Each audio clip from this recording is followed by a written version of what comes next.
Xavier dominated the second half. We didn't have any answers for him in the second half. We came out and in the first half, we did some really good things, but probably more importantly than anything is we did a much better job of guarding in the first half than we did in the second half. But that's not to take anything away from Xavier. They're one of the best teams in the country, not for any reason. I mean, they're tough. They're hard-nosed. They compete.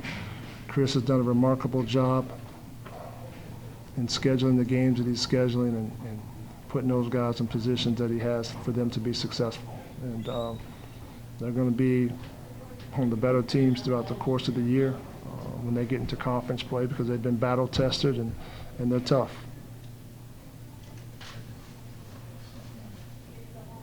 Did their Xavier's improved offense in the second half allow them to set up more defensively, make it tougher on your offense? I guess you could look at it that way. We settled for too many jump shots today.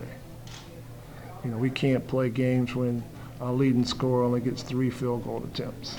Now, we shot 10 free throws, so that means he got fouled in the shooting motion a few times. But we have to continue to play inside out. That's the key to our success. We get the ball into the paint and then we throw it out. And tonight, we didn't get the ball into the paint nearly enough. They outscore us 36-20 in the paint. And, they get 14 second chance points to our 8. And those are categories that we've been able to have success in earlier in the year. And, they didn't allow that to happen tonight. How much emphasis was put on halftime that you knew that they were going to come at you real hard in the start of the second half? I'm sure that was probably mentioned.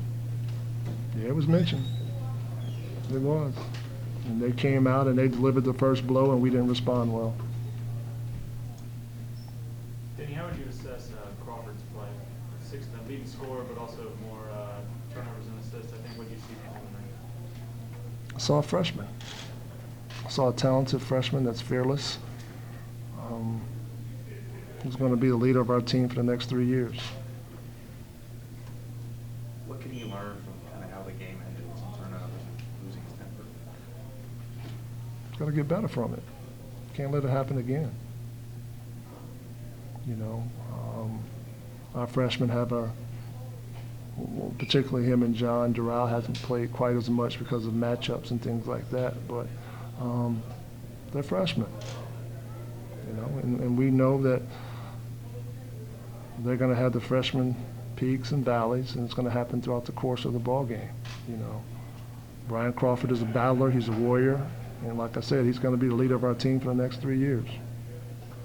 Coach, it seems like the pattern the last 2 or 3 games has been come out after the first 20 minutes and kind of falter in the second, even to get some, less so to speak. Does maybe taking a loss kind of hammer that point home to your team, to maybe they might get the message a little more? Well, right now, yeah. Got no choice. That's the situation.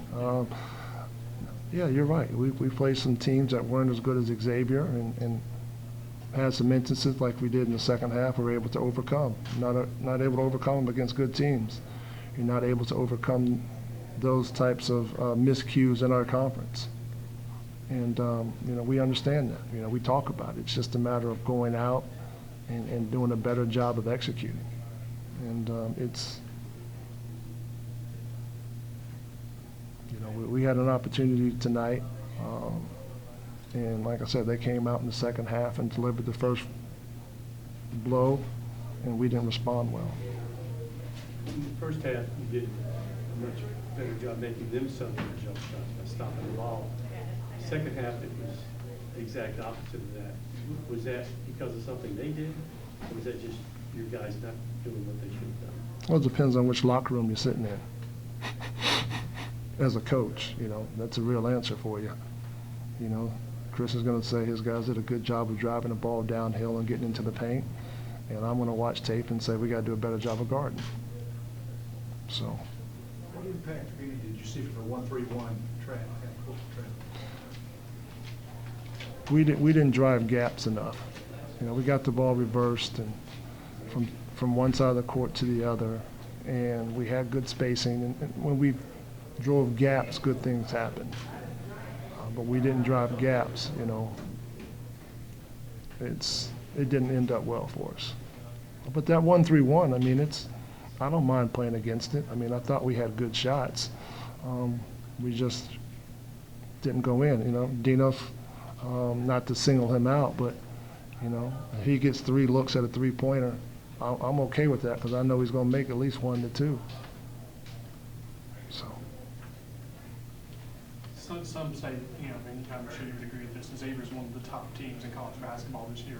So what do you kind of take away from this game? What do you look back at it, and what do you get out of this, I guess? Well, we take a loss away from the game. That's what we take. And we also should take that, you know, this is one of the best teams in the country. We're inching closer to where we need to be. We're nowhere near there yet, but we're moving in the right direction.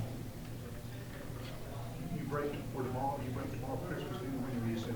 No, they're out tonight. Some of them are out tonight. The guys that are driving with families here, they'll leave tonight. But, you know, we're done until the 26th.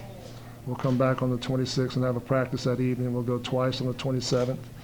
We'll practice once on the 28th, and then we'll get on the plane and fly down to LSU and get ready to play a game. Yes, Coach. Having gone this far into the season, how have the new rules affected play?